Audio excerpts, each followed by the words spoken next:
Uttar Pradesh Agra Lucknow expressway रे घटी मर्मन्तुद दुर्घटना।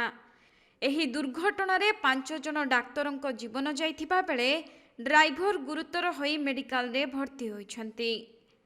मिलिथिबा सूचना अनुसार उत्तर प्रदेश रो कनौज जिला आग्रा लखनऊ एक्सप्रेसवे रे एक स्कॉर्पियो कार द्रुत गति रे आसी प्रथमे डिवाइडर रे पिटी होई पुणी रास्तार आर पार्श्व को जाई गोटे ट्रक को धक्का देइथिला। फलरे ट्रक एवं स्कॉर्पियो मध्यरे मुहामुही धक्का हेबारु 5 जन डाक्तरंकर मृत्यु होइछि एवं ड्राइवर जनक गुरुतर होई मेडिकल रे भर्ती होइछन्ति।